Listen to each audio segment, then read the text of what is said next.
It's final exams week, and that means two things. The library is packed, and I'll be writing papers. Lots of papers. And if I want to get A's,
didn't mean to cut that one off.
Brian, you should call in and explain your pictures.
Make some music. And I'll be talking to myself, guys. Someone should call in and talk to me.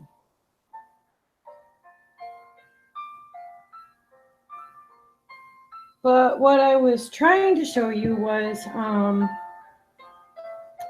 video I took yesterday. When I zoomed in, it was like there was a filament eruption that you could see in the clouds. It was really strange.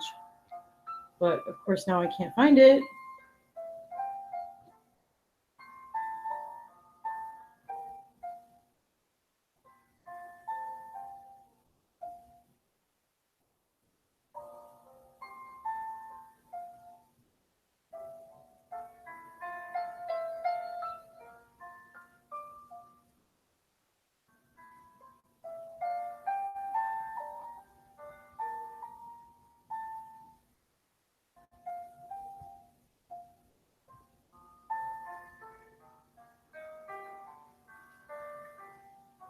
You want to watch the one on the geoengineering? I can put that one on.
Okay, I'm going to do this an easy way. Geoengineering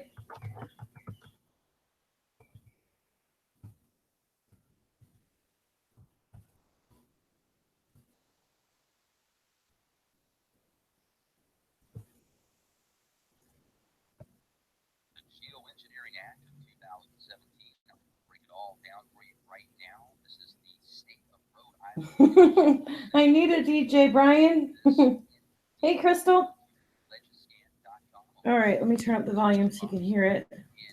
This was introduced by Representative Justin Price. Justin Price right here. If you want to know more about Mr. Price, go to this website. I'll leave the link also in the video description box. And one thing I like about what this gentleman says,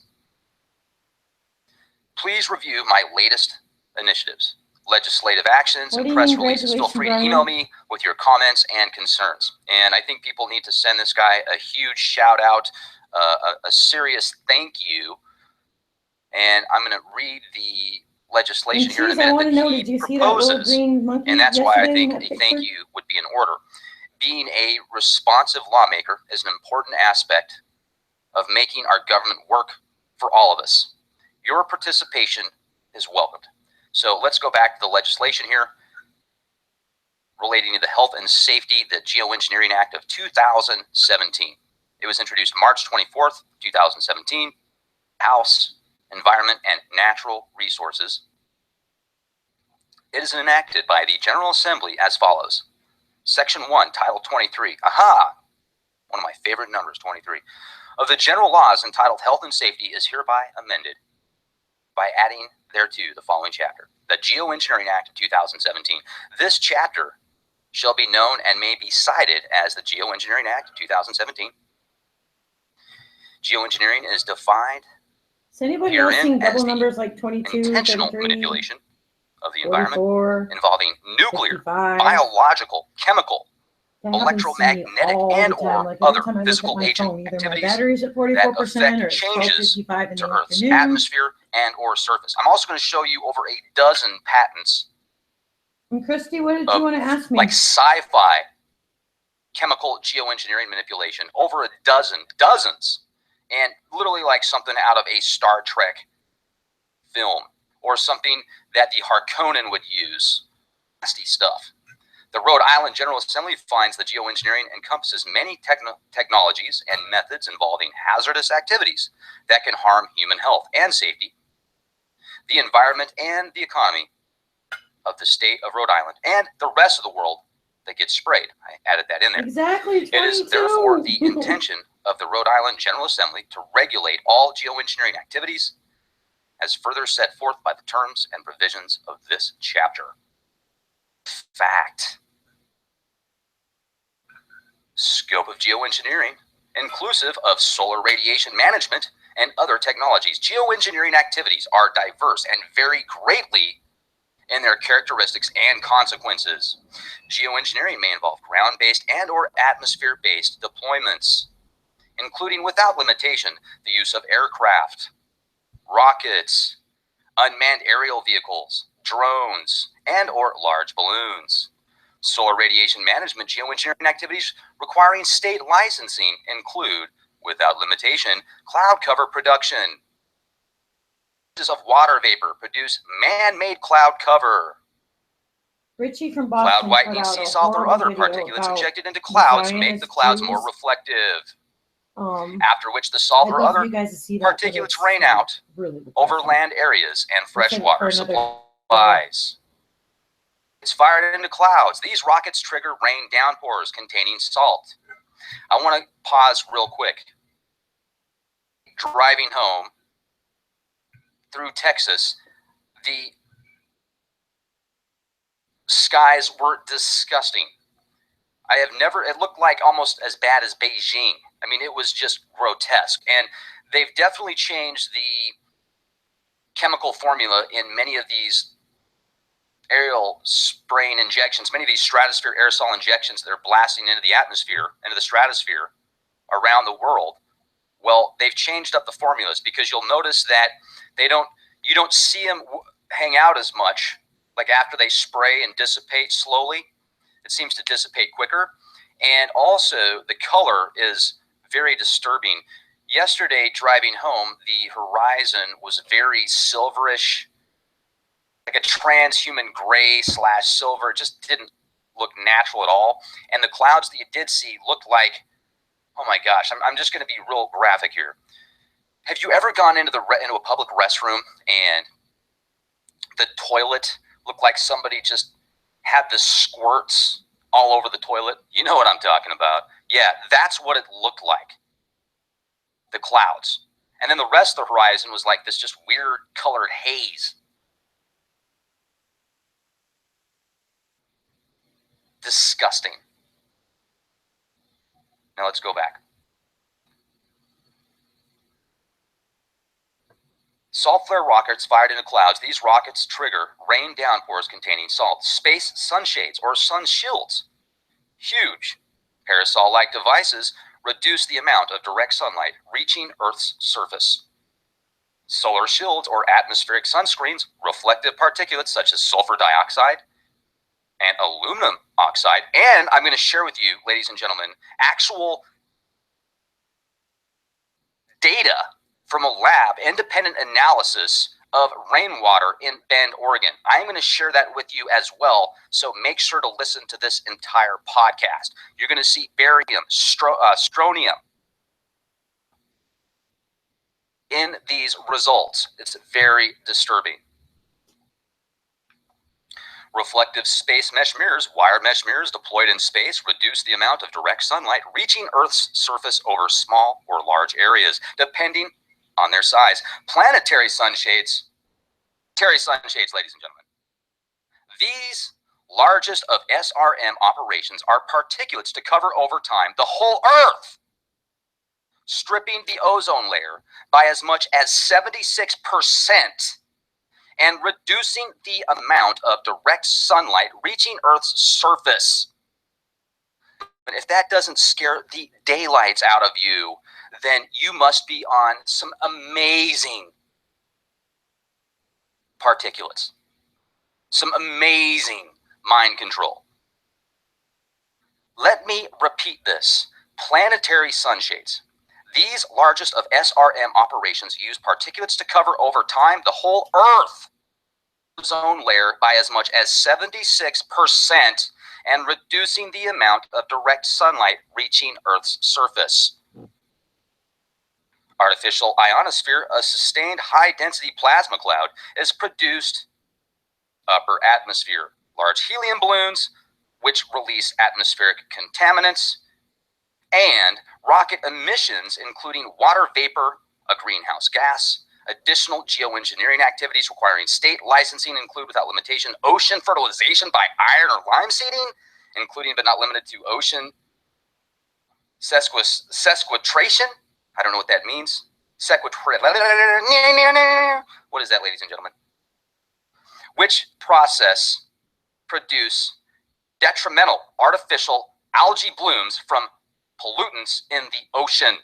Well, I can certainly tell you I've seen plenty of pictures of the coast, different parts of the coast around the world that are red from algae blooms, and people are in there swimming going, oh yeah, look at this, isn't this cute?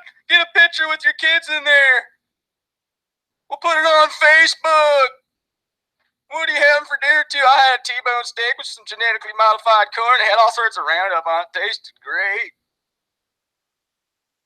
Re-icing or cooling the Arctic and other areas through artificial means. Ocean cooling pipes. Weather modification involving the release of sea salt, silver iodide, barium, and or other particulates to enhance rain or snow in one area while reducing the availability of rain or snow in other areas. Gee, I wonder why there was a freaking drought in California, a crazy drought for several years, and all of a sudden just boom! Now all of a sudden you've got the Oroville Dam and the spillway in utter ruins. At the verge of utter ruins, I should say, the spillway shape. Yeah, this is all just natural, ladies and gentlemen. And what you're reading right now is all a conspiracy. You know, there's people that still say chemtrails aren't real. There's literally people that will leave these just elaborate comments, multiple paragraphs, describing how they're just totally normal contrails from commercial jets. Have their heads so far up something that they're just clinging on to anything they can because they will not admit that they're wrong, or they're shills. Whether or not they're paid, I don't know. I mean, that's like saying television doesn't exist. That's like saying your car doesn't exist. That's like saying you don't exist. That's like saying that light doesn't exist. That's like saying that the sun isn't real at all. It never was real. That's like saying the sky isn't real. That's like saying that that horses aren't real. That's like saying that the computer that you have isn't real. That's like saying this conversation we're having right now is not real. And either are chemtrails. And by the way, I have a beautiful timeshare for you It's only $45,000. It'll get you 1 week in the off season in Branson, and your maintenance fees are only $2,500 a year. Now, you do have to make that reservation at a particular time every year. Otherwise, it'll probably be booked. And if you don't use it, you still have to pay the maintenance fee. And even though you can get that timeshare on eBay for $1, people are actually giving that thing away because they want to get out of the maintenance fees. You want to buy it from me for $45,000 because chemtrails don't exist, and I'm agreeing with you on that. So to make yourself feel better, buy this timeshare from me for $45,000, and it will reconfirm in your mind, if there's one there, controlled by some... You will be assimilated. You must tell people that chemtrails do not exist, otherwise your contract will be over. I wonder if some of these people like sold their soul to the devil, like, oh yes, chemtrails aren't real, man. You're a conspiracy theorist. I think this is more validation that many conspiracy theorists are very intelligent. It's like saying somebody, it's like calling a detective saying that detective, because that detective does research and gets to the bottom of the case that he or she is doing and is very good at what he or she is doing, asking questions, not believing the official story they're told by the witness or by the suspect, and find the real story oftentimes. Well, they're conspiracy theorists too because they don't believe the official story. I mean, that's like saying that you're a conspiracy theorist because you don't believe everything the mainstream media tells you. I mean, hello? Bingo, ding dong. People are still that ignorant. I don't know how some people function. Like, I don't know how they get to work. I don't know how they put their shoes on. I don't know how they have a conversation with somebody. I don't know how they can even actually walk across the street without getting hit by a car. It's amazing how ignorant and stupid some people are, in my opinion. Now, fortunately, most of you that listen to Leak Project are very intelligent, and you're looking for the truth, and you're tired of being lied to. I get schooled every single day in the comments section here at Leak Project. People that connect dots for me, and then a lot of times I'll present that in future podcasts.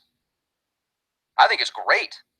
It's like a university. It's also exciting to me, and I hope it is to you as well. I don't want to bore you guys because your time is very valuable. Every one of you is changing the world one step, one mind at a time. You guys are being the change. And that's awesome. So let's go back here. Weather modification involving the release of sea salt, silver iodide, barium, and or other particulates to enhance rain or snow in one area, while reducing the availability of rain or snow in other areas. You guys remember the plastic snow we got a couple years ago, and people are like, "Oh yeah, it's normal when you light snow on fire for it to smell like plastic and burn all black. That's totally normal. Happens all the time. Smells like plastic. Burning a plastic bottle or something. That's normal, son. It's not. You're a conspiracy theorist. Jeez, you're a conspiracy theorist. Man, I'm gonna tell you what, man. You need to get your swine flu vaccine, man. And you need to take more of that lithium because they're not spraying enough over your head. Sorry, let's go back. Okay. Genetically modified CO2 eating plastic trees. Yeah, I mean, get rid of the real trees, right? What is there, about 7% deforestation every year? Well, you got plastic trees. We'll just have Monsanto make them. That's how we'll solve that one. Shit, man. They kill all the mosquitoes. They just make more. Give China more jobs, man. China needs to work too, you know? Man, you Americans are so racist. Jeez, you're racist.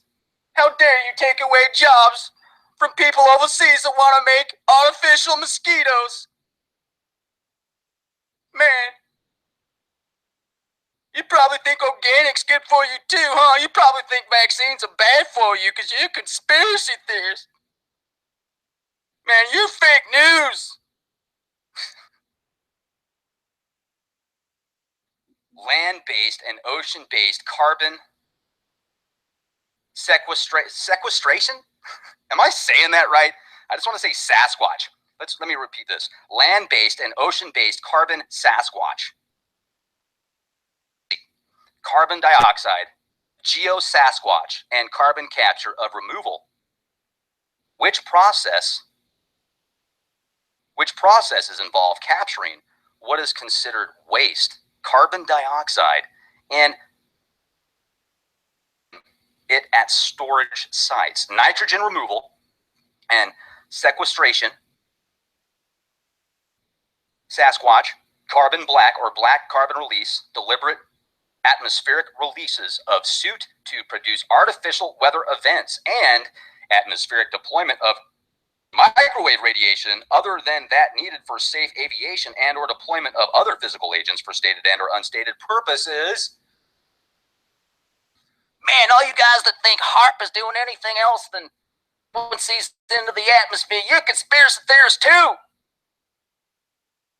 Let's go back to this real quick.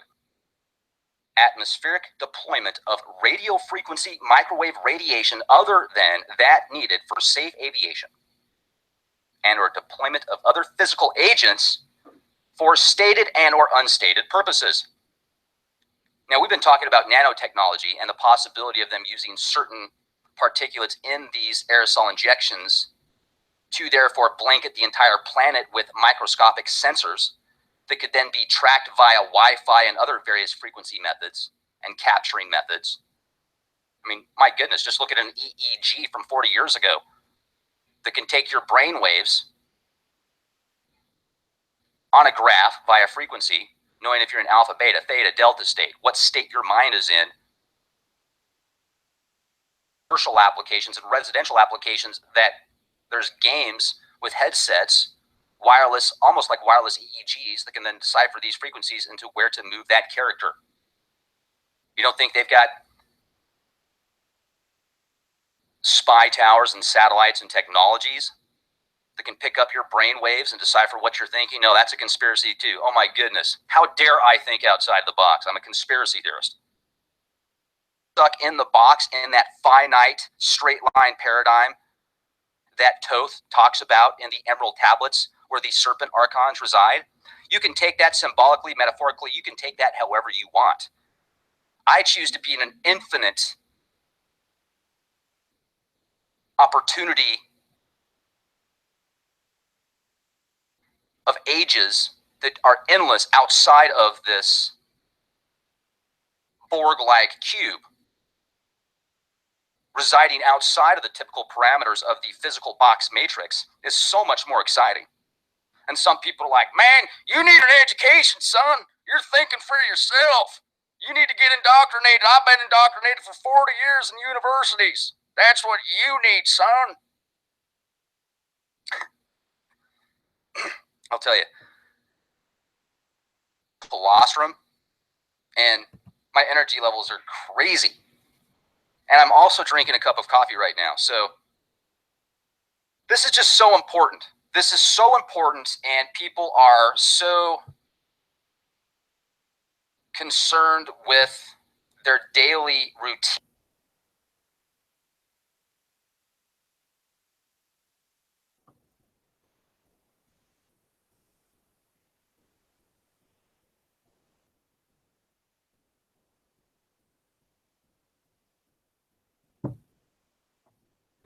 All right, hold on. We need a moment to laugh. So give me a moment. Especially you, Heat. Mr. Saxy.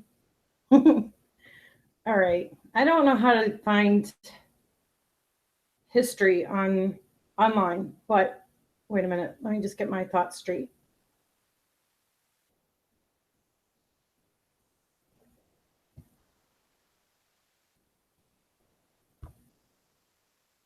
Oh, there it is.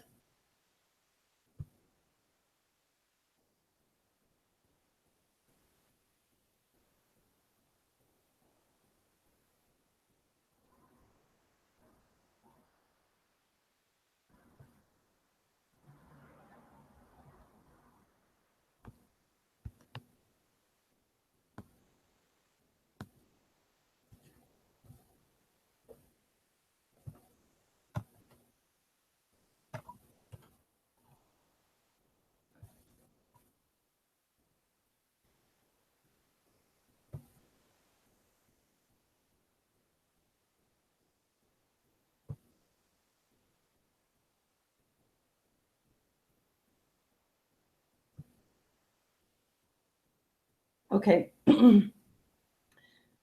False flags.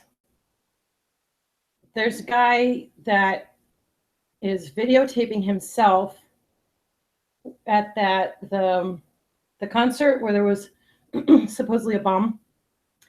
I won't show you that part because that part's stupid too, but you got to see this part. You just have to see this. Okay, I just made this video, but let's see if we can find any levity here. Let's see if we can find a light spot, huh?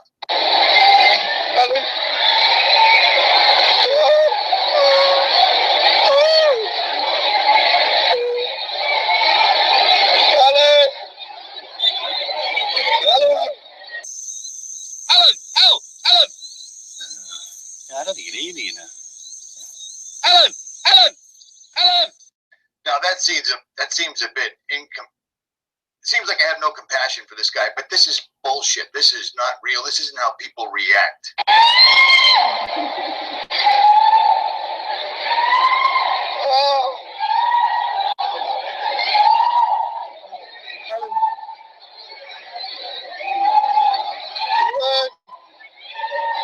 Oh my God. Alan.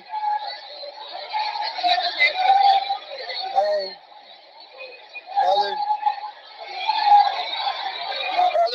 Alan. Alan. Alan. Alan. Alan. Alan. Alan. Alan. Alan. Alan. Alan. Alan. Alan.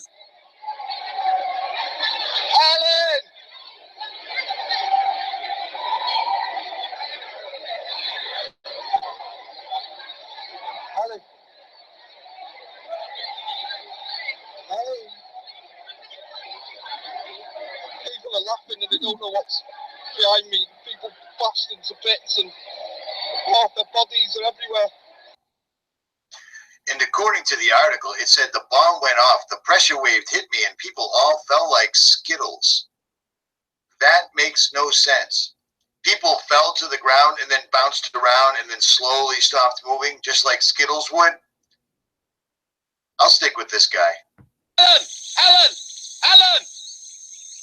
Alan! Alan! Alan! Oh, that's not Alan. Steve, that's Steve. Steve! Steve! Steve! Now, the reason I showed you that is because they're both the same. Neither one of these are authentic. Neither one of them really happened. Alan! Alan!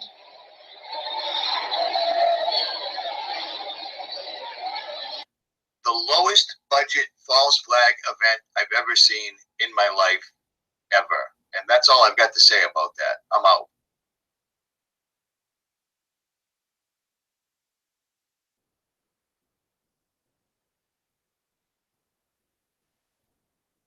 What's up, YouTube? It's Richie from Boston. Today is the 1st of November, 2016. What? Oh. Okay, so we want to go back to, let me go back to the chat.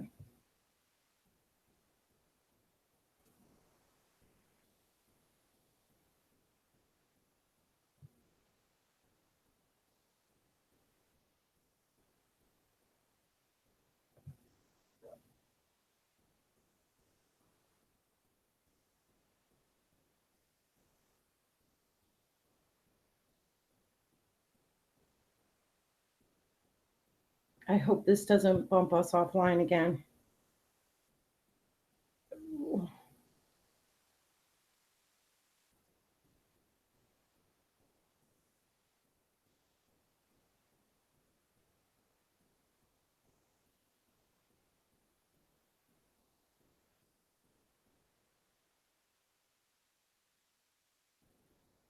That's not what I want.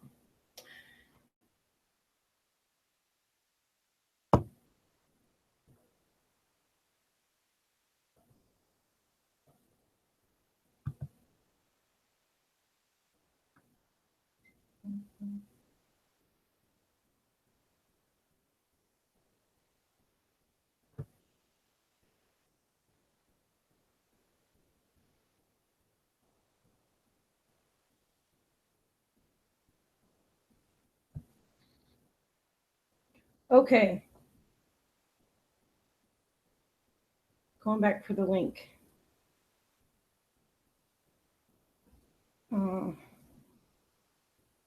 I just missed it.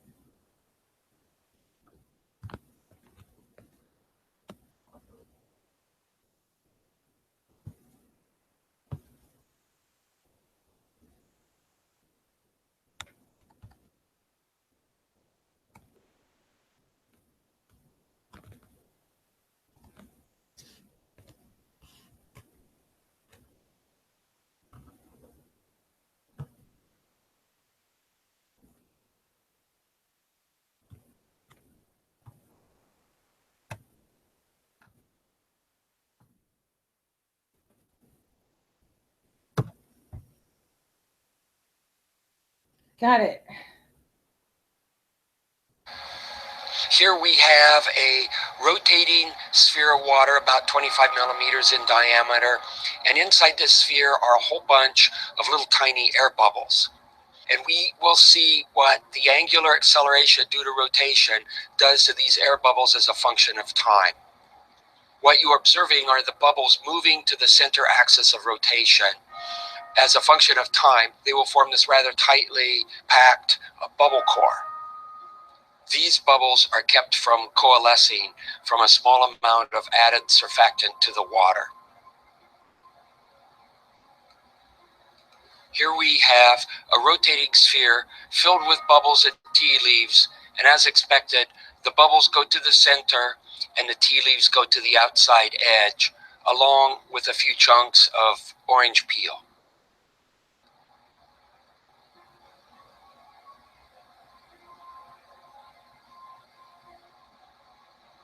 Here we have a rotating sphere with bubbles and chunks from breaking up a small vitamin tablet.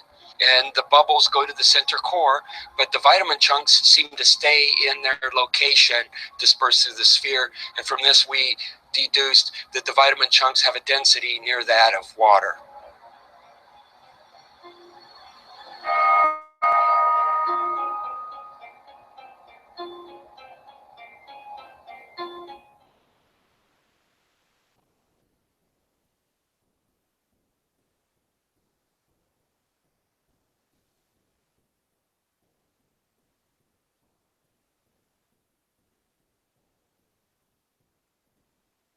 You need a website.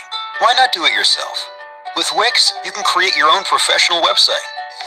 Choose from hundreds of templates. Whether you're a small business owner or an artist, we've got something for you.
Okay, hold on. I'm going back to get that first link. I was texting and that's what was holding me up. Okay, one of these days I'll know exactly where to go. New computer, new everything, so bear with me.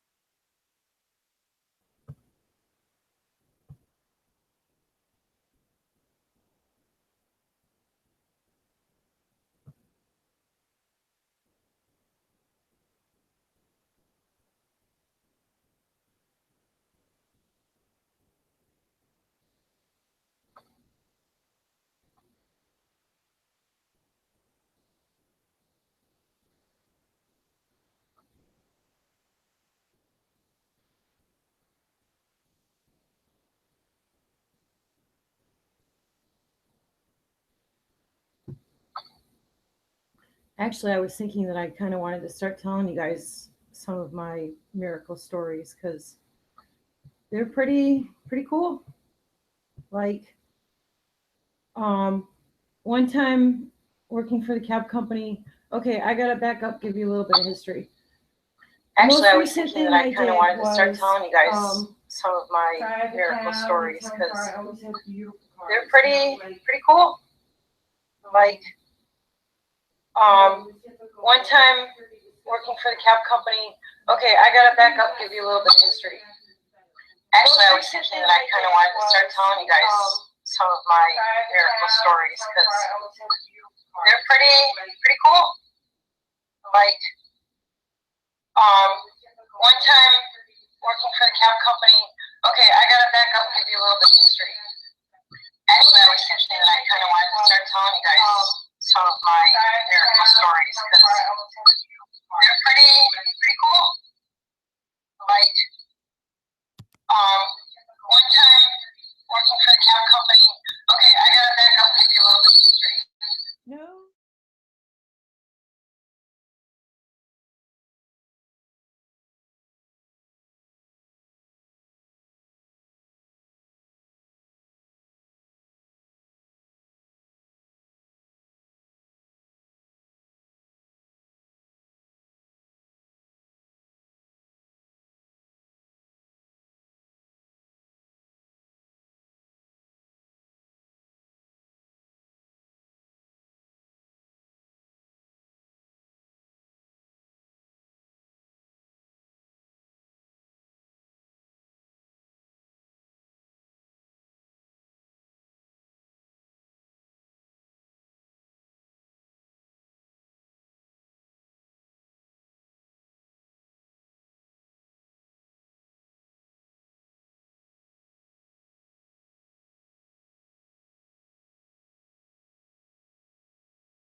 Oh, okay, we're all right. All right.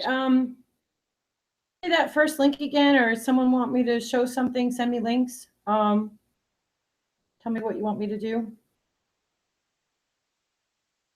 Anyway, I drove for almost 7 years. I loved it. I loved talking to the people. I loved every day Okay, was we're all different. right. All right. Wait a minute. That first link again, or someone want me to show something? Send me links. What you want me to do? Anyway, I drove for almost 7 years. I loved it.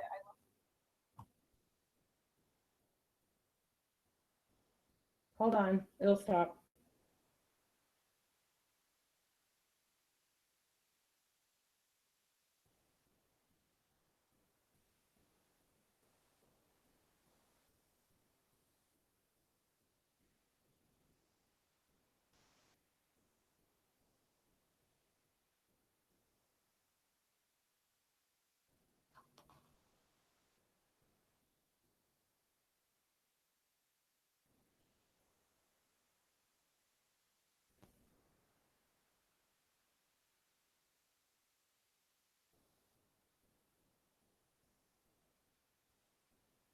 Okay, I think we're all right. Electric universe theory. Yes, I have. Anything you guys want to send me, I'm interested to see what you have to say. But okay, so I drove for a long time. I loved it. I had beautiful cars. And then Uber came along. And there went the business. I lost my home twice, so I lived in my taxi twice. But things always would work out for me. I have faith, whatever you want to call that. But during this time that business got really super slow, I needed like $1,000. I had my cell phone to pay. I had child support to pay. That's another story. I'm a great mom. It's nothing against me. But I had like 3 things that were about to be shut off. And I don't know if you want to call it manifesting or praying, whichever. Take your pick. But I begged the universe for $1,000. This is Saturday morning. I needed this money by Monday. I begged. Monday morning, I pick up this young guy, and long story short, along the ride back taking him to his house, he was explaining how he hated his life and he wanted me to be his friend. And I kept saying, you know, that's great, but I can't hang out with you because I have to go make all this money to pay all these bills. Well, he ended up paying $1,000 of my bills, and I never saw him again. He never asked anything of me. Strangest thing. So that's just one of my stories, and that was 2 days after I was asking for the money. So, okay. So what are we doing next?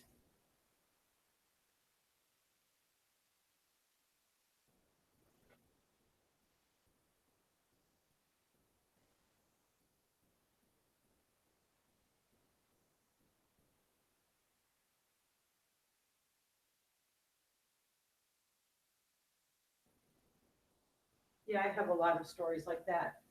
Like right now I'm unemployed. I've been unemployed for at least a month and a half. And every time I get down to $3, I tell my best friend, I say, Raquel, just watch. And out of the blue, someone will pop up and offer me money. And the last one was a previous customer because I ended up kind of going out on my own, and I had a beautiful Hyundai Sonata, beautiful car. I kept some of my cab customers that I took to the airport as personal customers. Okay, where was I going with it? Oh, one of my customers. I was down to $1 in change, and I got this random phone call from this guy, and he said he wanted to ride to the airport, and I said, well, I'm sorry, I don't have my car anymore. And he said, well, what are you doing? I said, living on faith. And he said, no, really, Kat, what are you doing? I said, living on faith. I said, I'm okay. I'll be okay. I'm always okay. I've been here before. I'll be okay. And he said, how much money do you need, Kat? And I said, I didn't ask you for anything. He said, how much money do you need, Kat? And he kept insisting.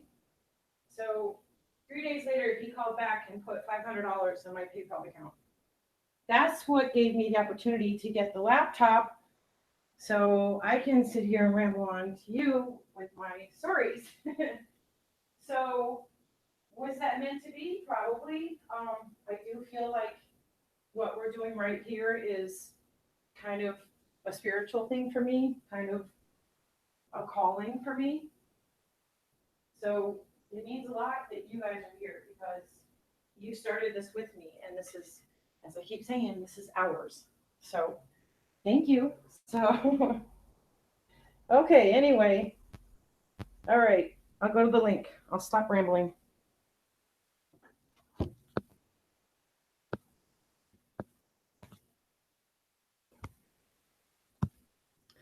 All right, what did I just do? Oh.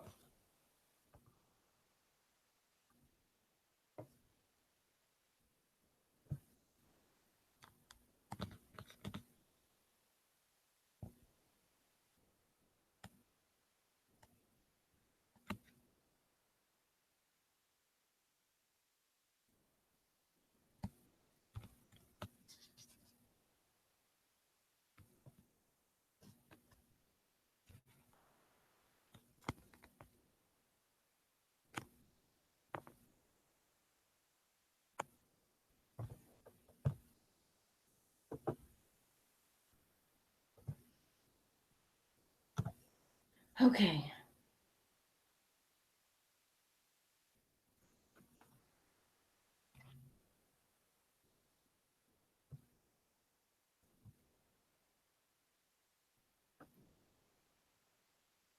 Yeah, thank you guys for your nice thoughts.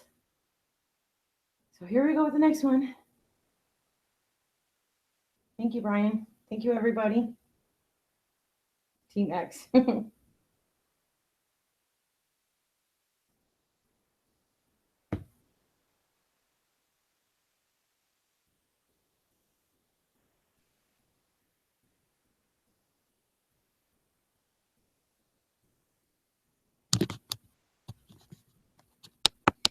For understanding. But perhaps the cosmos is laughing. Do we really see the universe as it is, or as we... For understanding. But perhaps the cosmos is laughing. Do we really see the universe as it is, or as... messages. Look for keys to deeper understanding. For understanding. But perhaps the cosmos is laughing. But perhaps the cosmos is laughing. Do we really see the universe as it is, or as messages? Throughout the space age, astonishment and surprise have been a hallmark of science. Perhaps the cosmos is laughing. Perhaps the cosmos is laughing. Do we really see the universe as it is, or as...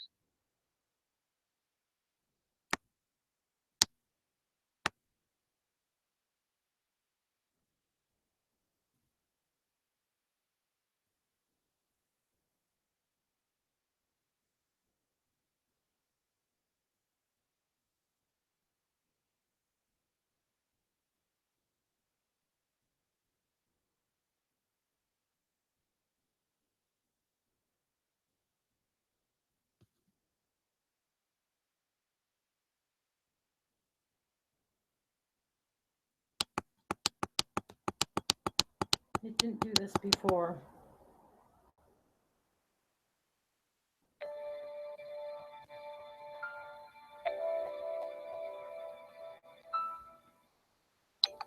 For thousands of years, we humans have gazed up at the sky and wondered. Hey, it looks like Scott put out a live stream. Do you guys want to go watch it? For thousands of years, we humans have gazed up at the sky and wondered. Hey, put out a live stream. Do you guys want to go watch it? For thousands of years, we humans have gazed up at the sky and wondered. Hey, put out a live stream. Why is it doing that?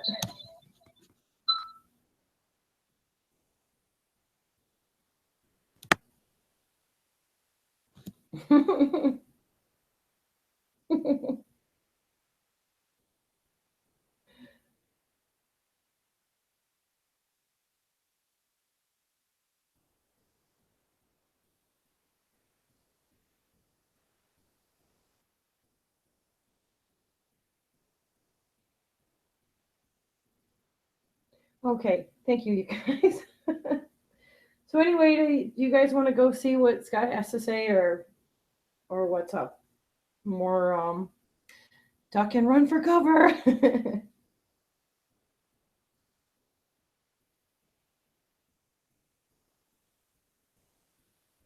You're gonna share this channel with thousands of people?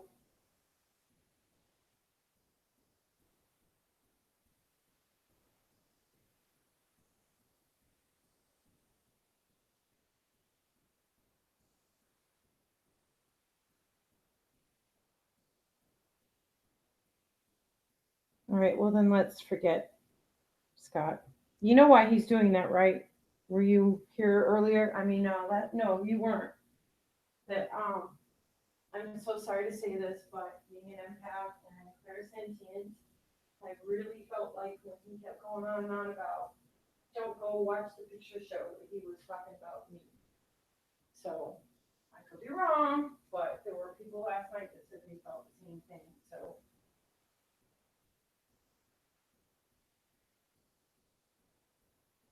okay, so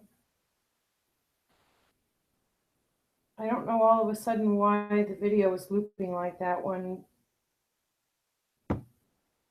we've been doing this all night and it didn't do that before.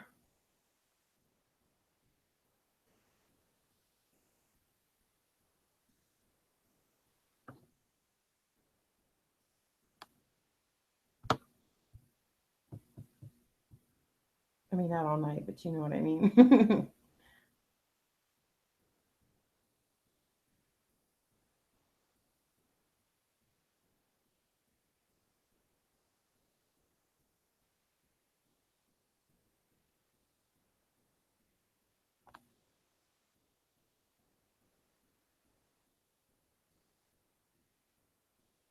Hey, don't give it to me because I won't be able to think straight. As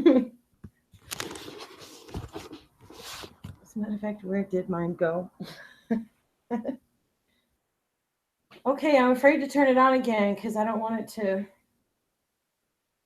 I don't know why it's doing that now. I mean, we haven't had problems all night with that, and I'm not doing anything different.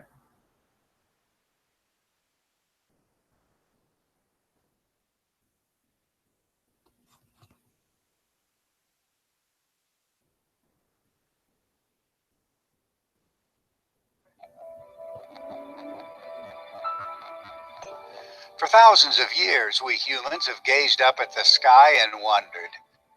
Looked for messages, looked for keys to deeper understanding. But perhaps the cosmos is laughing. For thousands of really years, see the we universe humans have as gazed it up at is the or as sky we and thought it wondered. should be. Look for messages. Look for Throughout keys the to space deeper age, understanding. astonishment and surprise have been the hallmark of scientific progress. But perhaps the Everywhere cosmos we've is looked, laughing. whether close For to thousands Earth of or years, we remote humans have space, gazed up at the we've sky uncovered and things wondered. forbidden by our Look theory. for messages. What we Look for expected keys to to find deeper were not understanding. found, Astonishment and and surprise things have beyond been the all hallmark of expectation have scientific become progress. common. But perhaps the cosmos is laughing. For thousands of years, we humans have gazed up at the sky. Well, maybe we're not supposed to share this information.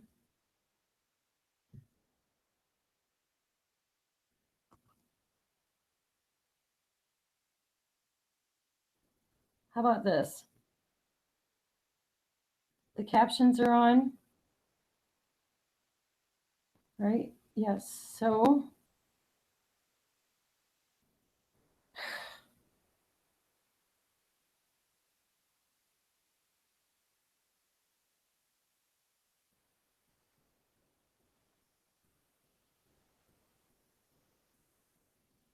what do I do about my mic? Because what I've been having to do is turn the volume down on the speakers because there's a 30-second delay between when I speak and when you hear me.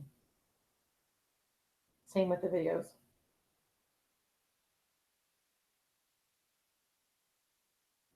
Okay, let me go to, tell me when you actually send the email and I'll check it. Volume on the other window. What other window?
That's just the nature of popular science forums on the internet today. In this interview with Australian physicist Wallace Thornhill, we begin the task of correcting the most common nature of popular science. Our hope is that you will take this opportunity to compare the words of the critics with the actual hypothesis that's formulated over several decades. We begin the task of correcting the most.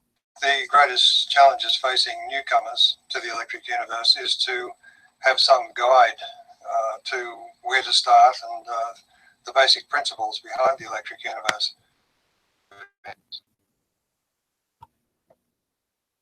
What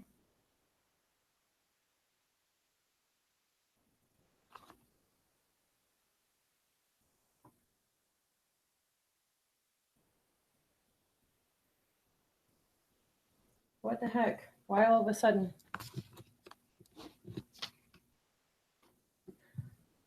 Let me check the email real quick.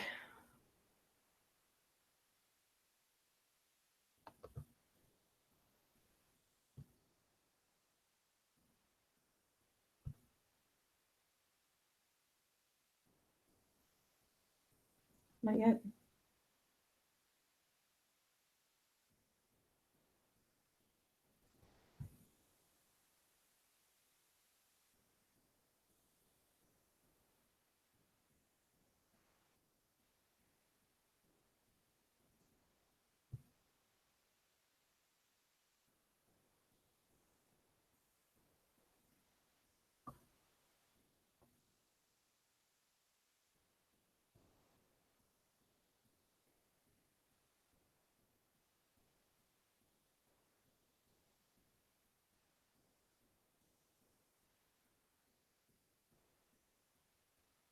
I don't know, any suggestions? I shut down, this was, oh,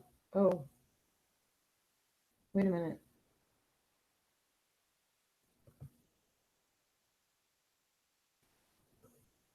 Maybe that has something to do with it? Try this again. You'll notice that articles on the electrical nature of comets and the possible electrical activity on the sun were discussion. Unfortunately, in the early part of the 20th century, all of that was more or less suppressed, is probably the best way to put it, because it became more, or physics and the study of our environment in space became more of the study of theoretical physics, mathematical physics, and the suggestions of the past were lost to try and explain things in mathematical terms.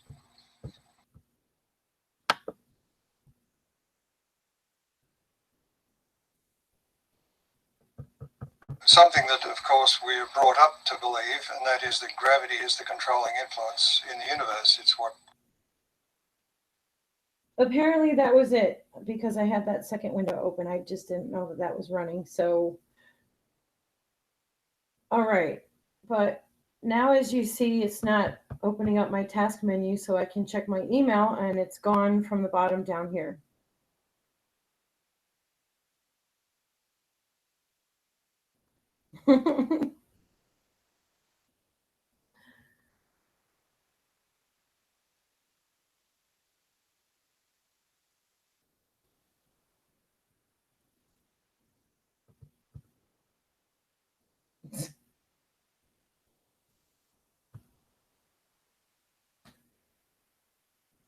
All right, let's go to the Flat Earth Telescope experiment.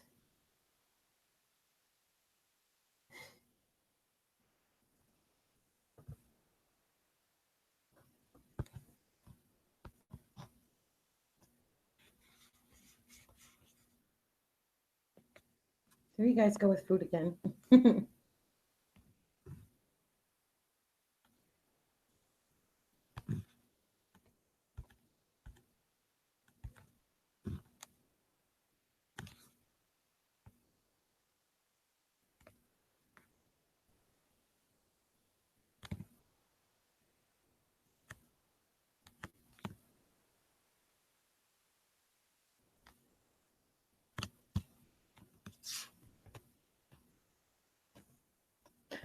Did you want to finish watching the other one now that the volume is fixed? I didn't think about that.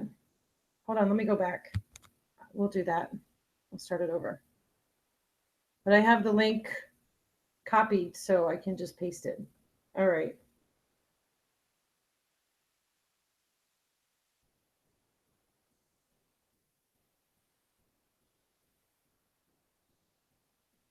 Yeah, thank you, Heat. I know what you mean about being here and not there.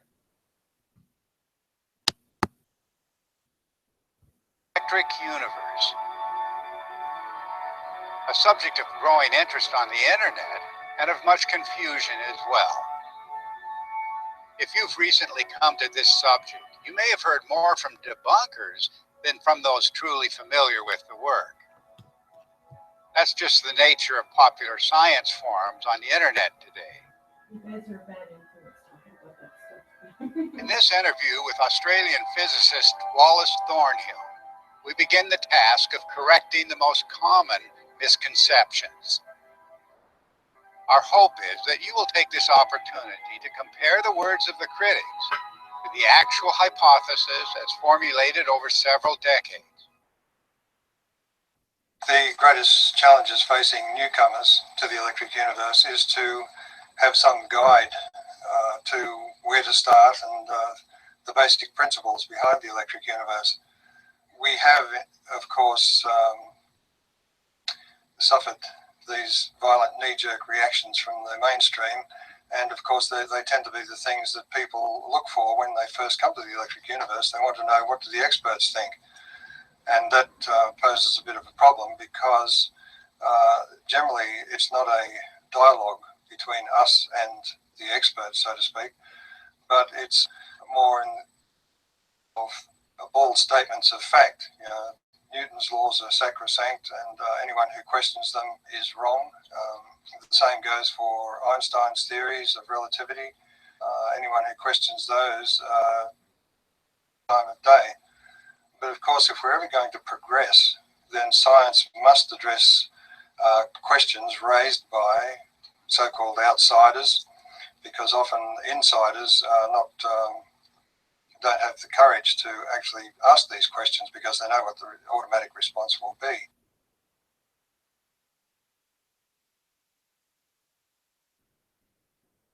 The idea that the electric universe is some recent crank theory that's been put forward and has gained a following is not correct. The term the electric universe is a history going back many decades, and it's been used by some top scientists. One of those, of course, was Hans Alfvén, who spoke or had articles published under the banner of Alfvén's electric universe. So it is an idea which actually had currency in the last century, in the 19th century. And for those who care to go back into history and look at the major scientific journals of that period, you'll notice that articles on the electrical nature of comets and the possible electrical activity on the sun were topics of discussion. Unfortunately, in the early part of the 20th century, all of that was more or less, probably the best way to put it, because it became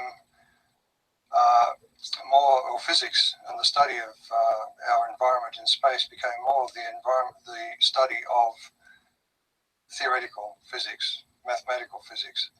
The suggestions of the past were lost to try and explain things in mathematical terms.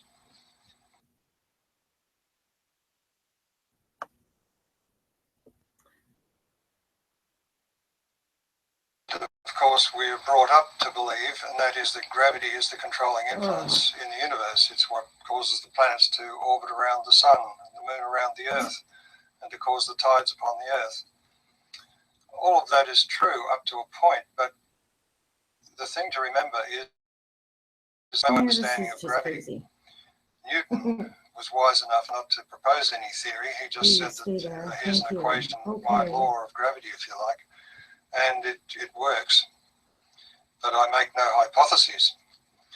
Unfortunately, those who came later were prepared to follow Newton's path and feel that they had explained gravity, when in fact they hadn't. Einstein's theory doesn't explain gravity. It has matter somehow affecting space in a way which is completely unphysical, in other words, warping empty space. There's no explanation as to how this might happen or what it even means. So we have more equations, but without any real meaning. So I don't argue with the fact that gravity is the controlling factor in the solar system and that it does raise tides. However, what I'm suggesting is that we don't have an explanation for gravity. And until we do, we will not understand the limitations of that theory. Is, of course, that there is this peculiar constant called big G, Yes. the constant of gravitation. Now that's measured on Earth, and it's the least well-established constant in physics. It varies every time they try and measure it, and yet it's applied as a universal constant throughout space. And this is just a pure assumption. And the fact that it varies on Earth should be a signal that something is going on that we don't understand. And until we understand that, then we should allow the possibility. Gravity is itself a secondary force in the universe. It's a very weak force, and that's one of the puzzles. It is so weak that we can actually jump into the air away from the entire pull of the planet Earth. So there is this difficulty in trying to explain it in terms of the other forces because they're all so much stronger. But the electric universe just takes the simple proposition that it is an electrical force. It's a very weak leftover force because although all matter is made up of positive and negative particles, always balance exactly, particularly in space because they're orbiting systems. And therefore at any one moment, the charge is not balanced. So taking a very simple proposition and suggesting that electricity plays a part opens up all kinds of new possibilities. And some of those include being able to explain what's going on in the centers of galaxies because the energy involved there is enormous. It appears to have a very powerful gravitational pull. We know that galaxies don't rotate as expected. We have to invent dark matter and add it just in the right places to save the appearances. So this is one problem. Another one is the enormous bursts of energy from very small volumes of space, which are attributed to black holes. And because a black hole is a purely mathematical entity, that should raise questions too as to our understanding of what's going on in terms of Newton's law.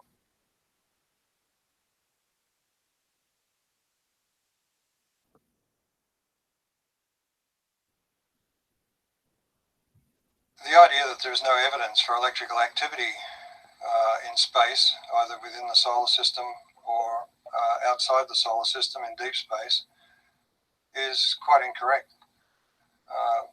One of the key signatures of an electric current is the magnetic field that it generates.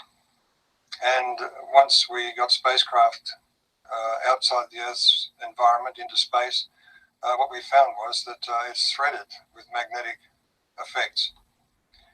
And when radio astronomers looked at objects in deep space, the thing that they discovered, and which was unexpected, is that they were receiving radio signals which showed that there were magnetic fields threading galaxies and also associated with stars and stellar birth and so on. So these magnetic fields are the signature of electrical activity in space.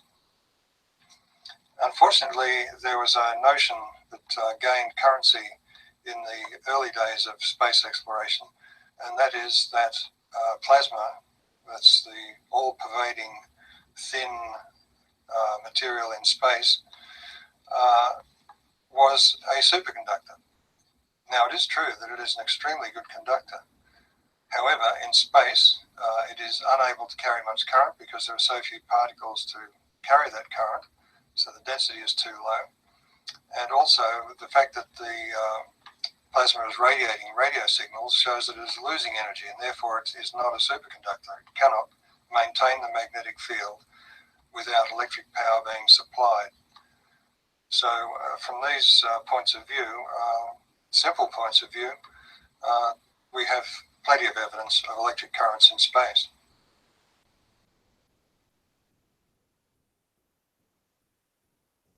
When I was at university, I recall the lecturer calculating how much energy would be required to separate all of the electrons from all of the charged nuclei in a teaspoon of salt.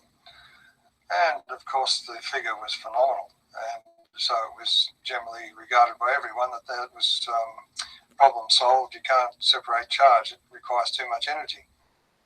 And of course, this was also transferred to plasma in space.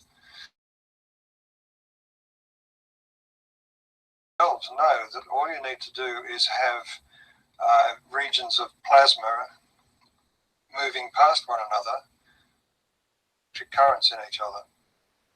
So you don't require bulk charge separation. This is the false argument. You're not separating all of the electrons to one side and all of the protons to the other. What you're doing is leaving them as a mixture, but with slight offsets or slight differences in their numbers.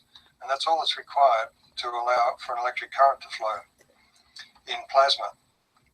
It is obvious that charge separation does exist simply by fact of the electric currents that are detected by radio astronomers, and also by the very cataclysmic events we see in deep space, like supernovae explosions and so on, which can be actually characterized as a sudden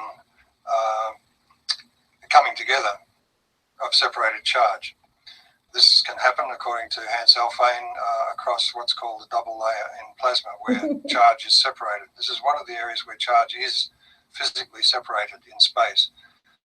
And Hans Alfvén was of the opinion that these charge-separated layers, or double layers as they're called, should be classified as discrete celestial objects because they emit radio noise, they can accelerate particles, cosmic rays and so on, and they can explode, as sometimes happens near a star, to give those spectacular results.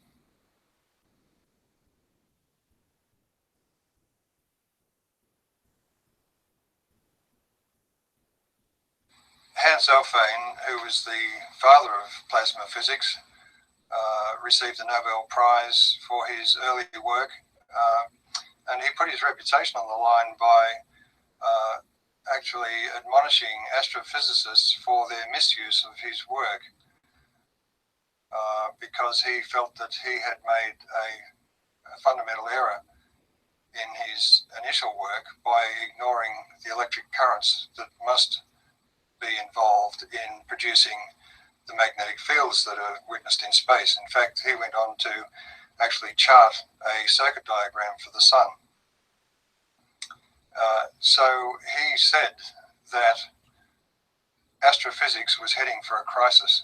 Now, he said that back in, I think it was 1970, and yet that crisis still hasn't managed to out, because astrophysicists have been able to successfully ignore his admonition, which I feel has been at great cost, both in time, money, and effort by our space probes and generally in science.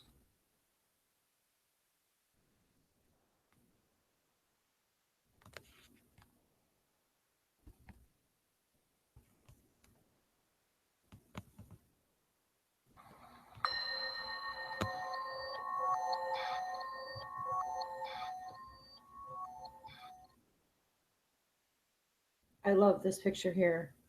That's just amazing. Rainbow, all of it.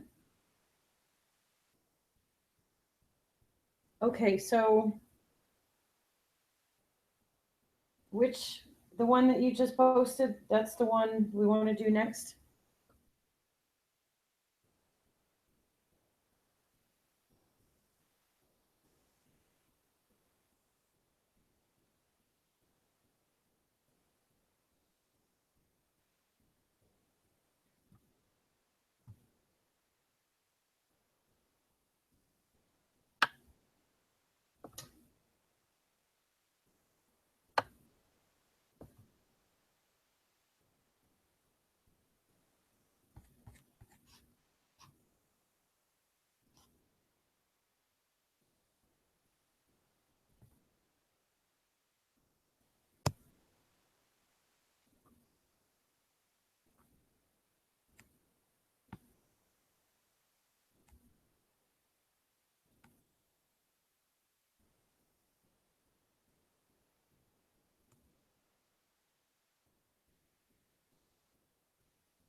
Okay, if you bear with me, I'm going to reveal to you one of the biggest lost secrets, basically the biggest lost secret of the ancient Pythagoreans.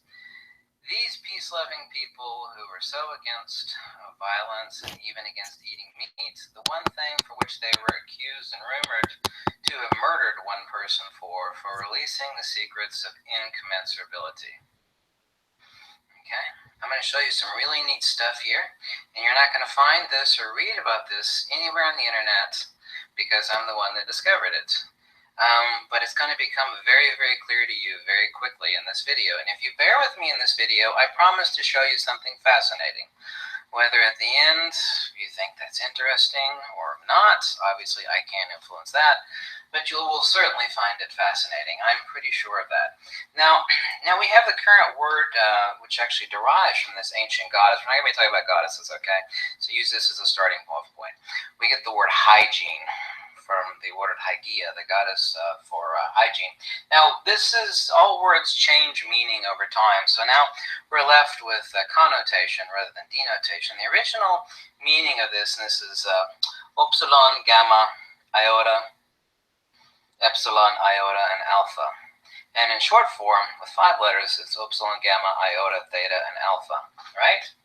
Okay. The original meaning of this, and this is the exact symbol, this Pythagorean triangle I have tattooed in my hand here in green, with a ratio of 1, 1, phi, and 1 over phi. And I will try to draw that for you here. And then I'm going to make something really obvious to you in this video. Just bear with me, okay? I promise things will become really obvious, and then your eyes will open up nice and big, okay? This original term referred to proportionality, perfection, incommensurability, and ratio. It is the case that this goddess that was represented as a female, this is still used today. Of course, I mean, hygiene means clean. We know that in health, obviously, if someone's body is out of kilter or out of proportion, that they're unhealthy. Now, there is something today used in medical symbolism that looks like this. It's called the bowl of Hygeia. It looks like a bowl, right? It's a doctor and a medical and a pharmacist symbol for giving somebody elixir, medicine, you know, whatever to get them back into health. Let's get their body back into proportionality. So you can understand how this word for proportionality, perfection, and incommensurability would de-evolve the word into simply meaning hygiene or health. The original meaning of this, trust me, it's going to get really interesting really quick. Bear with me. How this would de-evolve into such a meaning. Okay, so here we have this triangle, which, by the way, has the apex of 108 by 36 by 36 degrees. This is a true Pythagorean triangle. Okay, let me show you something here, and this is only going to be the start of it. Okay, now I don't want any people bringing up New Age nonsense into this. I'm talking about the original use of this, the absolute original. So here he takes it, necessitates 3 triangles to create this pentagram. Now it's found on ancient Greek coins. This particular, so I won't tell you what's on the other side. It take a long time to discuss it. But on this, and at 5 points, we find upsilon, gamma, iota, and the short form of epsilon and iota, theta. Instead of eugeia, it becomes eugeta. So we have beta here, and up here we have alpha. So this is what we find on some really ancient Greek coins. This is a Pythagorean pentagram, and it represents Hygeia, or eugeta, or eugeia, meaning perfection, proportionality. Now, I'll have you point out this central triangle here, just like the central diagram that's tattooed on my hand, that the vertical is not intersected right here, because that is not incommensurable. The vertical is intersected right here, right? This is where this triangle is intersected, right at this location, right? Great. Let's move on to something else, and then it will keep getting better and better, faster and faster. I promise you. Just bear with me. This is a hidden secret of the Pythagoreans that I discovered in Plato's Republic 509d to 511. It's called the divided line. Okay? This is really neat. You'll like this one. Bear with me, okay? Trust me. It's going to get better, faster, and faster, and faster, and faster. Just bear with me, okay? Here we have a line. The instructions are that we're to divide that line unevenly. Okay. There's an uneven divisor of the line. Now we're to take each one of these sections, we have either side here, and we're to divide each one of these sections unevenly as well. Direct proportionality, okay? There we go. So now we have 4 sections. Okay. You see this little math formula that I discovered here on the side of my hand? It says 1 over phi to the power of -3. Okay, let's explore that for a second. This is the lost secret. See, Plato was the notion that someone's a Pythagorean or a Platonist is an absolute BS modern connotation. There's no difference. A Platonist was a Pythagorean. A Pythagorean was a Platonist, okay? Whoever came first, we know who came first. Doesn't matter. The point is that the metaphysics are exactly the same. So, now, let's take a look at this proportionality of perfection. And then I'm going to show you something neat and then something neater and neater. Okay. Here we have the ratio of phi. This section is equal to 1, and this section is equal to 1. And over here we have 1 over phi. This section is 1. This section is 1. This section is 1 over phi. And this section is 1.618033, blah, blah, blah, blah, blah. But all of this together is, of course, the original single line, 1. This is also why the mathematical absolute is that phi is to 1 is 1 is to phi. Phi and 1 are one and the same thing. 1, 1, 2, 3, 5, 8, 13, etc., approaching incommensurability, that which you call the golden section or the golden proportion or the golden ratio. But all of these together, now that we have one line that's been subdivided in perfection and incommensurability, we have 1.618, 1 and 1, and 1 over phi, which is 0.618033, and the totality of these together is 4.23606, etc., etc., etc., which is phi cubed. Okay. Look how beautiful that happened. It just lined up. That was the best thing to happen all night. This is the incommensurability of the Pythagoreans. Phi is to 1, or phi cubed, and phi squared is equal to 1. This is Pythagorean incommensurability. All I did was take a single line as Plato, and Plato got this from the Pythagoreans, and who knows, maybe the Egyptians before them. I took 1, this is 1, a single line. I divided it unevenly. I took each one of those sections and divided it unevenly. And I end up with perfect proportionality. Phi, 1, 1, and 1 over phi, which equals, in totality, phi cubed, 4.23606. Right? 1 over 2.3606 equals phi cubed. Okay, well, that's not fascinating enough for me. All right, not fascinating enough for you? Sure, let's move on. Let's move on. Okay, now we're going to take a look at the basis of life. Okay, this is it. Now you'll read that the proportionality is like 104.45 degrees on the dihydrous oxide molecule, i.e. water. You know, the necessity for all life, but the actual angle is just a little bit different. And then we have the exact same triangle here, which forms the basis for all life in the universe, which is 108, There's an alien 36, 36. The perfect incommensurability that gives life to the entire universe. Water, dihydrous oxide. And interestingly enough, okay, as I showed you, let's move back and forth here so we can understand what's going on. Let's actually just do it here. I can draw it out perfectly enough, or close to perfect enough. Looking at this triangle, which is actually a little bit off here, we have 1, 1 with a base of phi, and the incommensurable, which occurs at 1 over phi. We have phi as a base, 1, 1, and 1 here, right? You remember the incommensurable point? The point of incommensurability is not at the midsection of this central triangle. This is the Pythagorean triangle, by the way. This is the only damn Pythagorean triangle.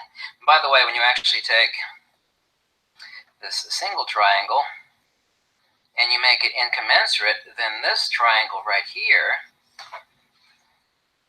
just like self-similarity in fractals, this is also a 108 by 36 by 36, just as the larger is a 108 by 36 by 36, right? So,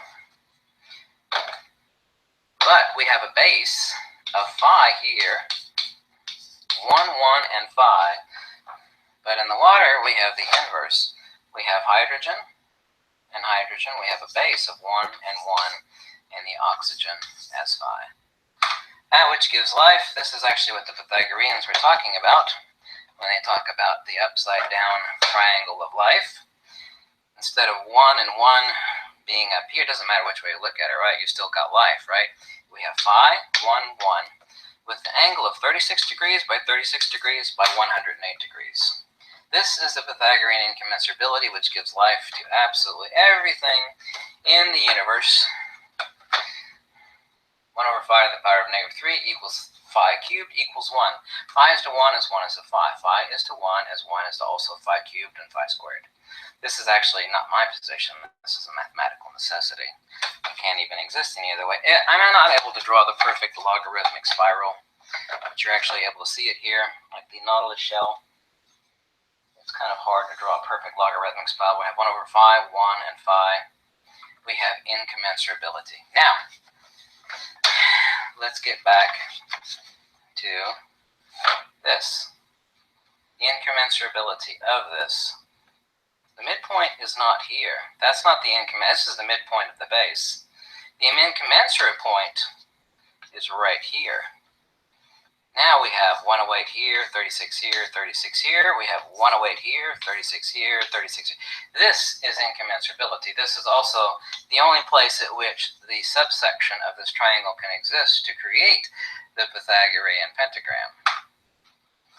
So, let's go back to the Pythagorean pentagram. And what are we talking about? Eugeta does not mean health or cleanliness. It means proportionality, ratio, perfection. On those super ancient coins, on one side of the coin, this. Okay. Hold on a second. We don't start there. We start here.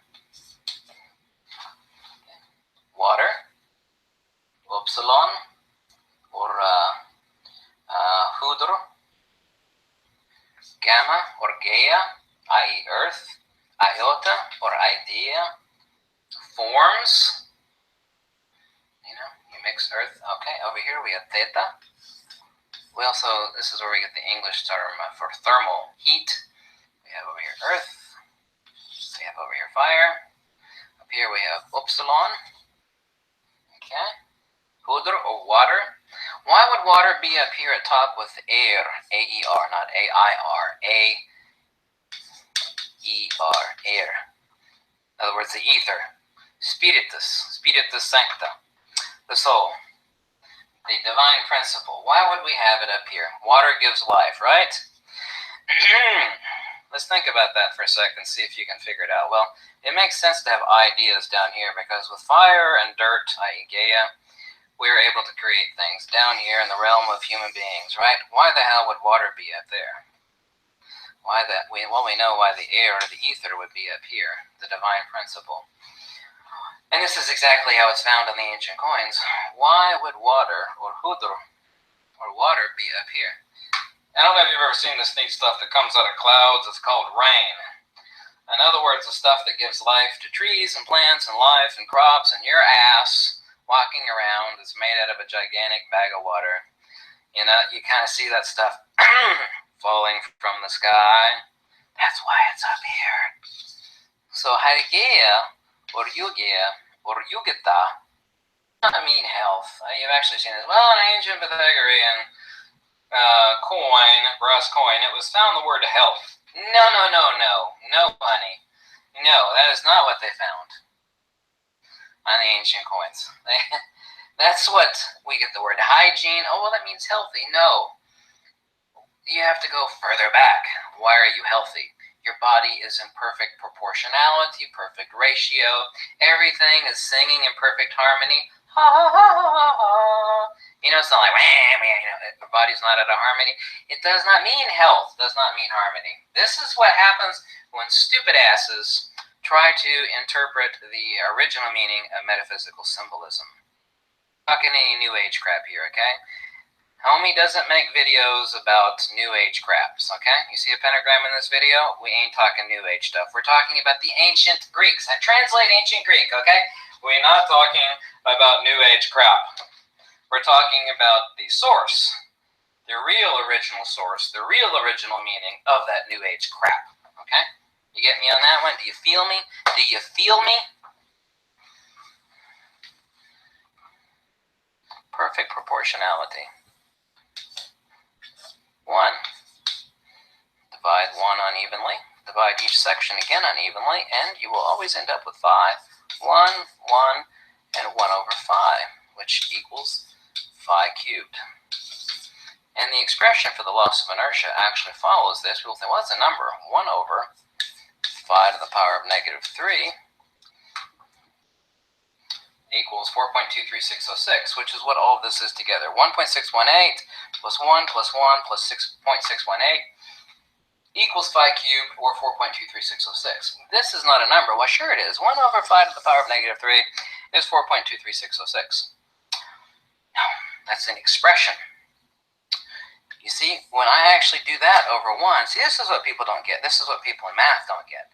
From the principle of true Pythagorean metaphysics, they think that this is a number. Well, if we finish this, then this equals, you know, this. By the way, phi to the power of negative 3 is 0.23606, etc., etc., etc. They think that this is a number, i.e. 4.23. No, no, no. This is what math, this is a difference. This is a really key point that you were never taught in school or college. There's a huge difference between math. Let me draw this a little better. Phi over the power of negative 3. There's a huge difference between math. Math goes, well, I'm going to solve this. 1 over phi to the power of negative 3 equals no. No, honey. You see this? When I actually put this underneath the 1, that's an expression. That means I'm taking this and I'm expressing it by means of incommensurability. This over this is an big frigging E. This is, listen up, boys and girls, this is what the Greeks called arithmos. Well, arithmetic, that means math. No, no, no, no. No. Math is what modern Western society does. You plug crap into a calculator, you get an answer. You do this divided by this, you get that. No, that's math. We ain't talking about math. No, we're talking about an expression. When I do this over 1, this is the incommensurability of perfection. This is the ancient principle, the most key, is one of, it's not the only one, but is the most principal expression of Platonic Pythagorean incommensurability. Which, by the way, as I pointed out to you in another diagram, if I could actually find it here, is, let me draw this for you again before we end this out, is this. 1, 1, phi, and 1 over phi. All these together also is. It's also the basis for life. This is the frigging water molecule. You feel me? You feel me, boys and girls? You feel me? H2O. Water. Do you get me? Do you feel me now? If you like this video, drop a donation. This is my discovery. I made it years ago. I've got proof of that and copyrighted it. Well, actually, I put it into ISBN number. So, I've only scratched the surface. I could go on about this forever. But I would probably bore the hell out of you. If I haven't already, right? Thank you for watching. Goodbye.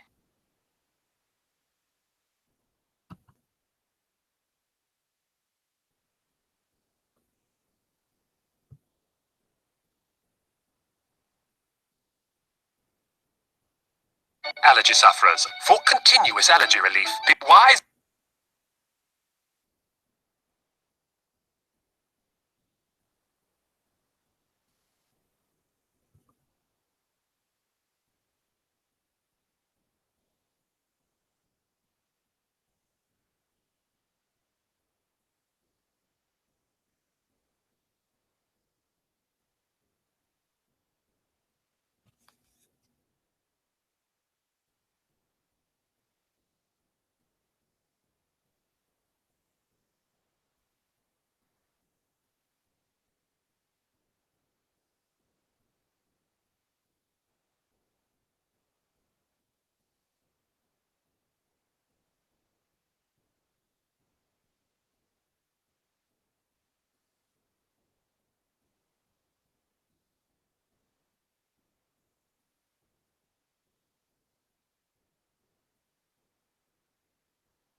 Good morning.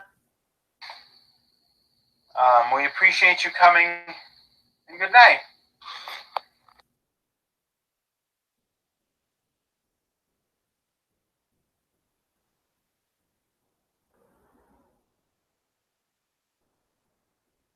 This is it. We're looking them straight in their eyes, but they've got their pants down their knees now.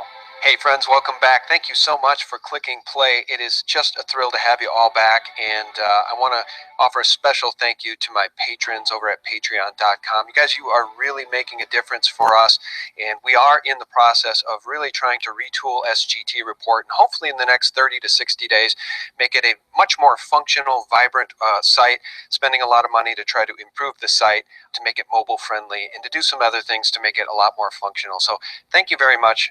My Patreons are really making that possible. And for those of you that have pledged your support, thank you so much for not reducing your pledge. A lot of you have pledged $5, and some folks are reducing that to $1 a month. It really helps if people can help support us and just stay consistent. It helps us to be able to plan and to be able to pay. The hard costs on SGT Report every month alone are around $2,800, and I really appreciate everybody's support. So just wanted to say that up front, and I want to welcome back to the show my friend Oli Damagard. He is a ultimate truth teller. Of course, his website is lightonconspiracies.com.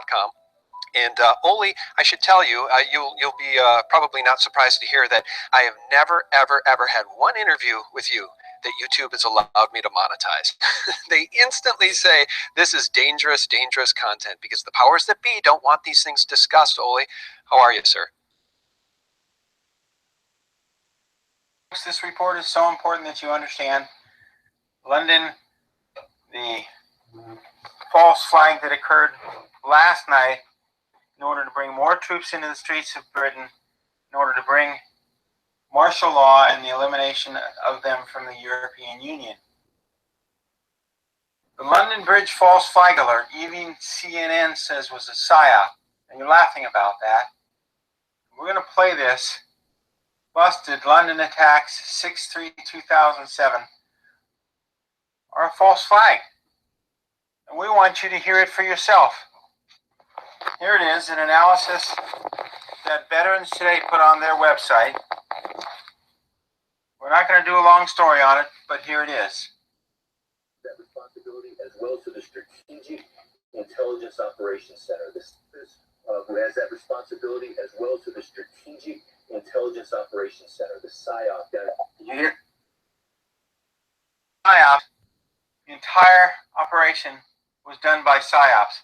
That's why the last staged false flag event Men 22, kills 22 on 22. May, the Manchester event. Now, didn't we warn Theresa May there would be another terrorist attack in London?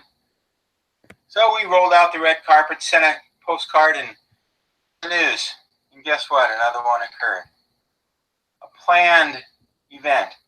A man drives through a crowd, gets out and wields a knife and starts yelling something about Allah. Unbelievable efforts by the British government to not get out of the European Union. I'm a little down today, folks, so Donald Trump instantly responded, "Hey, Theresa May, we must stop these politically correct things or it will only get worse." I wanted to show you this, and you really can't see it. I'll try to enlarge it. He's been in every false flag. This is a face of PSYOPs. They come and they go.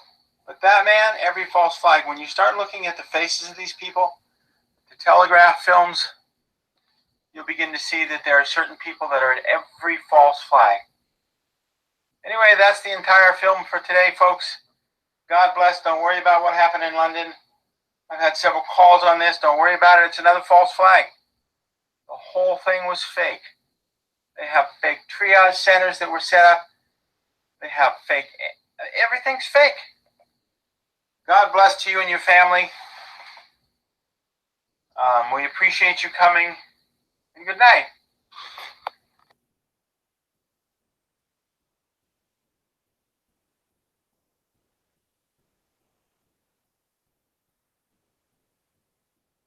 Of course, his website is lightonconspiracies.com, and only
I need a video. Someone send me a link. The last one didn't work. It said invalid parameters. I'm going to go ahead and show the rest of her pictures, and then I'll go to that the Google link.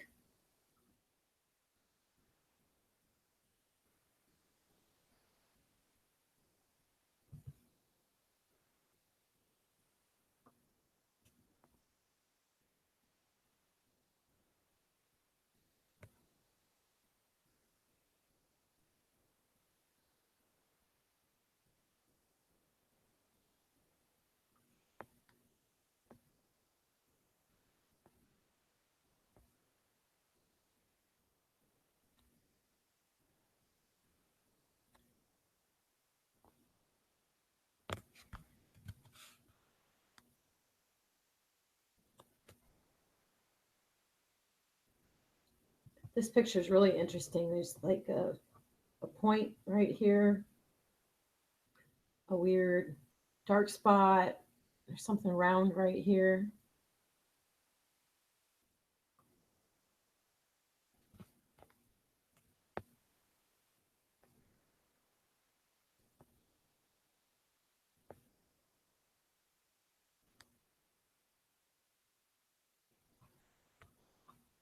Oops.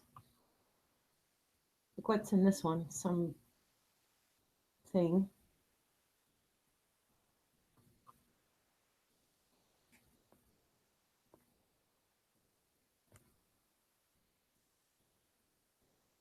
I don't know, any suggestions? I shut down, this was, oh, wait a minute. Uh-oh, it's going to loop for a second. Hold on.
Behaviors associated with living cells.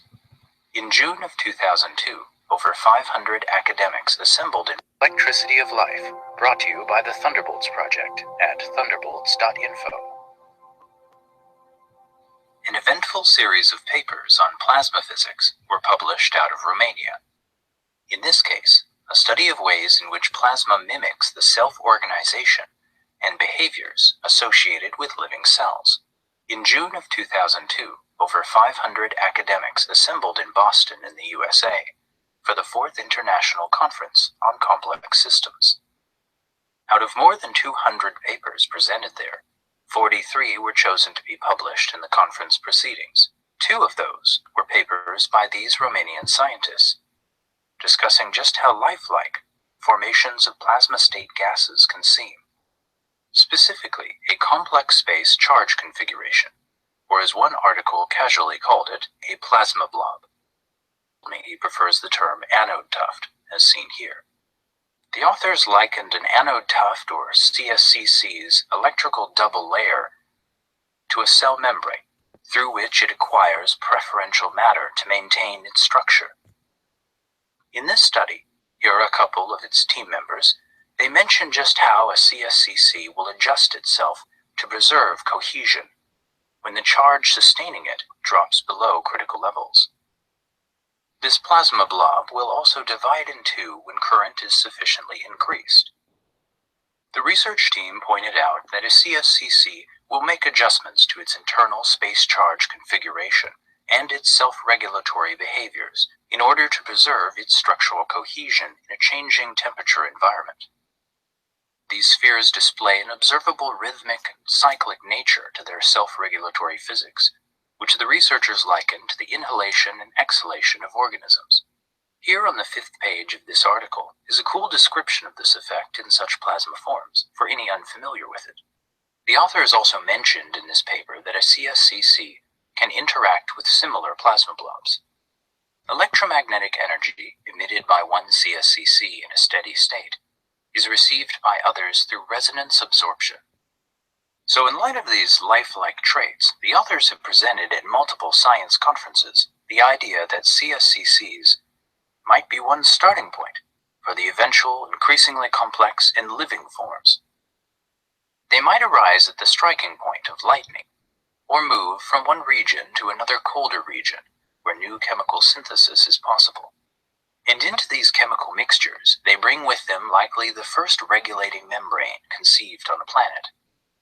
And their theory, the CSCC would have transferred its spatial charge configuration into future chemical forms and fluids of a planet with this very consequential path of expression.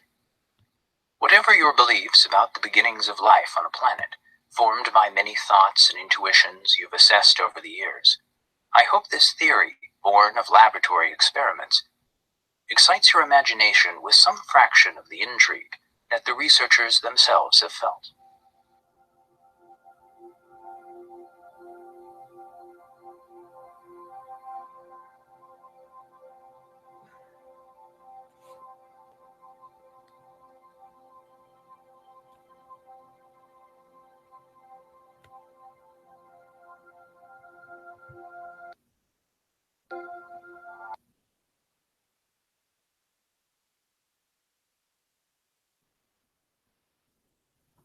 All right, what next?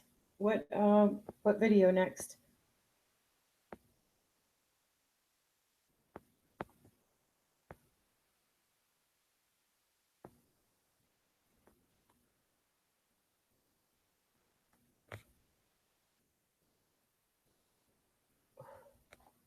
This one looks like there's something hiding in the clouds. Oh, it's even bigger than I thought. Or maybe it is just a shadow, but yep, and you can see right there.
Hey, buddy, hey, hold up. You ain't gonna need this anymore.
Depression is a tangle of multiple symptoms.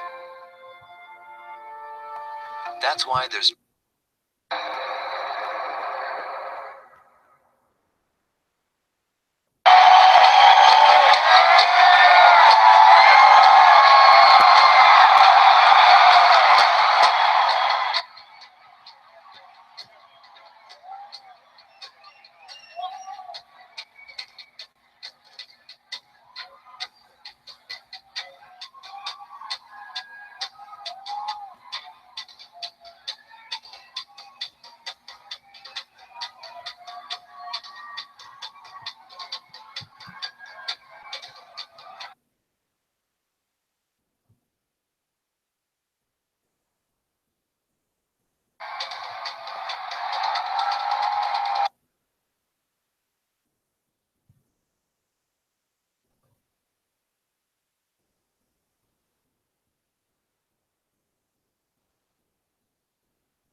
very long time.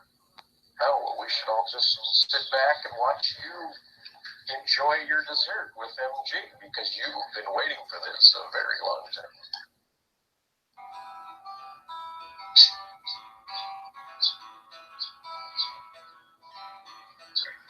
You there? No, I really don't want to talk about Jam Rice, but while he's in him as well, it's been months since I've tried to get into a conversation with him about it, and I haven't heard anything in the past 2 months or so, well, shit. So I was in there, might as well talk. Oh, okay, good, shit. Alright, so what made you join that hangout?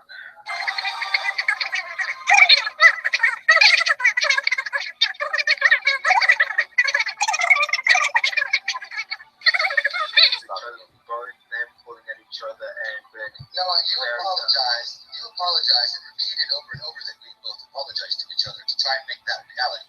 I never did apologize. I didn't have to apologize for anything. You actually didn't apologize. I found that another manipulative little maneuver. No, you did apologize. You're saying he's definitely misrepresenting things because there were many witnesses to that event, I being one of them. And he is doing pure manipulation here. Did not. I remember verbatim the occasion, the engagement. Yeah, let's get the apologies over first. So you can go ahead and leave the trying to make me apologize to him for him being rude to me and then we were. You were just as much back in the past.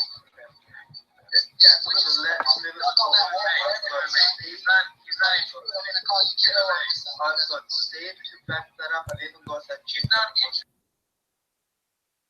Yes. And you know, so many, so I'm like, I don't know.